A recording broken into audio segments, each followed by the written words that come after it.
Hello viewers, welcome to my channel. आज मैं आप लोगों के लिए लेके आई हूँ चैप्टर एक्सक्रेशन, जो बहुत ही इम्पोर्टेंट चैप्टर है। हर एग्ज़ाम के पर्सपेक्टिव से ये बहुत ही इम्पोर्टेंट है। सबसे पहले इस चैप्टर में हम देखेंगे एक्सक्रेशन है क्या, एक्सक्रेशन में कौन कौन से ऑर्गन हेल्पफुल होते हैं और ये कितने स्टेप्स में होते हैं।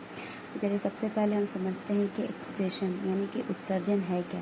एक्सक्रीशन मोस्टली वो प्रोसेस है जिसमें हमारे बॉडी से जो वेस्ट मटेरियल होते हैं वो बॉडी के बाहर निकाले जाते हैं, जो हमारे ब्लड को प्यूरिफाई करने में हेल्पफुल होता है, जो मोस्टली यूरिया को यूरिन फॉर्म में बाहर निकालने में मदद करता है। इसमें एक्सक्रीशन के प्रोसेस में मेनली जो ऑर्गन हेल्पफुल होते हैं वो किडनी है।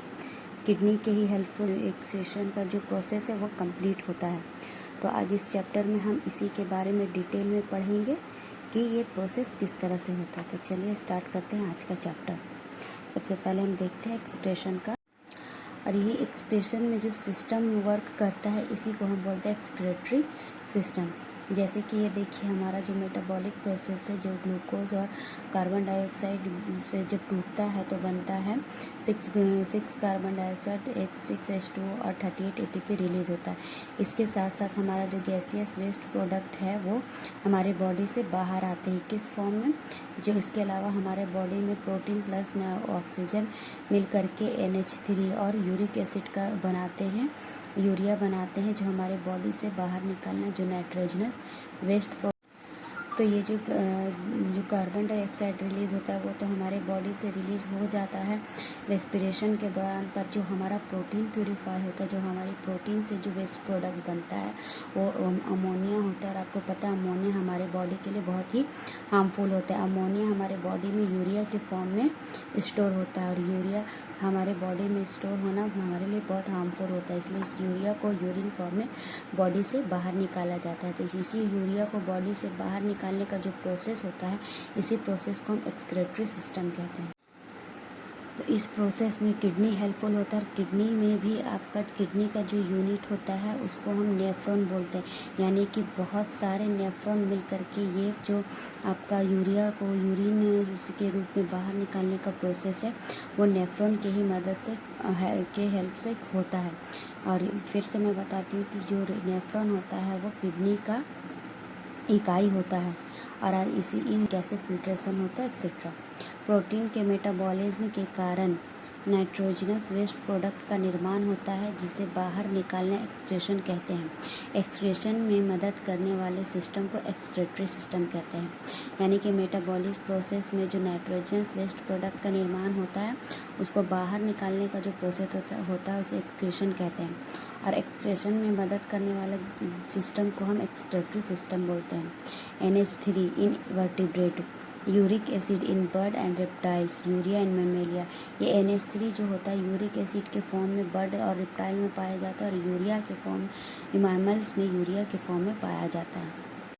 मेमेलिया क्लास में एक पेयर किडनी एक्सक्रीशन में मदद करता है, यानी कि आपको पता है कि हमारा जो किडनी होता है वो पेयर में होता है। नेफ्रॉन को वो यूनिट ऑफ किडनी कहते हैं। जैसा कि मैंने भी बताया, नेफ्रॉन जो होता है वो किडनी का यूनिट होता है। प्रत्येक नेफ्रॉन में निम्नलिखित रचनाएं पाई जाती हैं, जहाँ यहाँ इस तरह का नेफ्रॉन बहुत ही नंबर्स में आपका किडनी में प्रेजेंट होते हैं, पर यहाँ पर एक नेफ्रॉन को बताया गया है जिसका हम स्ट्रक्चर देखेंगे। जिसका स्ट्रक्चर होता है Malpighian capsule, proximal and distal convoluted tubule loop of Henle's and collecting duct. जो माल्फेजियन कैप्सूल होता है उसके बारे में हम आज डिस्कस करेंगे। माल्फेजियन कैप्सूल दो पार्ट से मिलकर बना होता है, ग्लोमेरुलस और बोमेन कैप्सूल।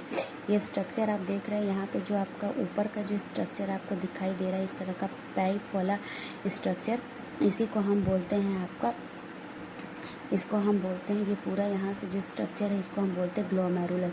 और ये जो आपको बड़ा वाला स्ट्रक्चर दिखाई दे रहा है वही आपका होता है बोमेन कैप्सूल। यहाँ से फिल्टर होकर के ये इसके अंदर जाता है, और इसमें जो होता है वो दो पाइप होता है। एक जो मोटा पाइप होता है उसको हम एफरेंट ब्लड वेसल कहते हैं, जो पतला पाइप होता है उसे हम इफरेंट ब्लड वेसल कहते हैं। और ये आपका एक नेफ्रॉन का स्ट्रक्चर है। मैं आपको इसे नज़दीक से दिखाती हूँ, आप इसका स्क्रीनशॉट ले लेंगे और आप इस नोट्स को बिल्कुल इसी तरह से आप एग्ज़ाम में लिख सकते हैं। अगर आप हिंदी मीडियम से हैं तो आप इसे कंप्लीट इस तरह से लिखें, और आप अगर इंग्लिश में लिखना चाहते हो तो आप इसे इंग्लिश में ट्रांसलेट करके भी लिख सकते हैं। और ये जो नेफ्रॉन का स्ट्रक्चर है वो माइक्रोस्कोपिक स्ट्रक्चर है। यहाँ देखिए लिखा है माइक्रोस्कोपिक स्ट्रक्चर ऑफ नेफ्रॉन। अब यहाँ पे देखिए ये जो साइड का ये जो एरिया है इसको हम कलेक्टिंग डक्ट बोलते हैं, और ये जो आपको ऐसे ऐसे कॉइल जैसा स्ट्रक्चर दिख रहा है ये इसी को हम बोलते हैं proximal and distal convoluted tubule. और ये जो आपका एक यू जैसा स्ट्रक्चर है इसको हम बोलते हैं लूप ऑफ हेनलेस। इसके बारे में हेनले ने बताया था, इसलिए इसका जो नाम है वो लूप ऑफ हेनले है। और ये जो आपको साइड में ये बॉक्स जैसा स्ट्रक्चर दिख रहा है इसे हम बोलते हैं blood capillaries. Malpighian capsule, glomerulus, afferent blood vessel and efferent blood vessel के द्वारा बने बंच लाइक स्ट्रक्चर ग्लोमेरुलस कहलाता है, जिसे फिल्ट्रेशन की क्रिया किया जाता है। ये जो स्ट्रक्चर है इसी को हम बोलते हैं ग्लोमेरुलस। इसमें दो पाइप दिखता है, एफरेंट ब्लड वेसल और efferent blood vessel. Afferent blood vessel का डायमीटर इफरेंट ब्लड वेसल की तुलना में अधिक होता है, यानी कि जो एफरेंट ब्लड वेसल होता है वो ज़्यादा मोटा होता है और इफरेंट ब्लड वेसल होता है वो कम पतला होता है। ऐसा इसलिए होता है ताकि ये प्रेशर जनरेट कर सके। ये इसका दोनों पाइप का जो डायमीटर में डिफरेंस है यही आपके फिल्ट्रेशन में प्रेशर जनरेट करता है, जिस कारण ग्लोमेरुलस पर दबाव बढ़ जाते हैं और फिल्ट्रेशन की क्रिया होती है। बोमेन कैप्सूल, बोमेन कैप्सूल में कप लाइक रचना जो फिल्ट्रेशन के बाद प्राप्त अल्ट्रा फिल्ट्रेशन को ग्रहण करता है, यानी कि यहाँ से जो प्रोडक्ट पास होकर के जाएंगे फिर से उसका फिल्ट्रेशन होगा कहाँ पे, बोमेन कैप्सूल से। और ये बोमेन कैप्सूल और ग्लोमेरुलस ही मिलके बनाते हैं माल्फेजियन कैप्सूल। अब इस वीडियो में इतना, और loop of Henle's and collecting duct के बारे में हम नेक्स्ट वीडियो में देखेंगे। अगर आपको मेरा वीडियो पसंद आया है तो मेरे वीडियो को लाइक करें, मेरे चैनल को सब्सक्राइब करें और मेरे वीडियो पे कमेंट करें। Thank you.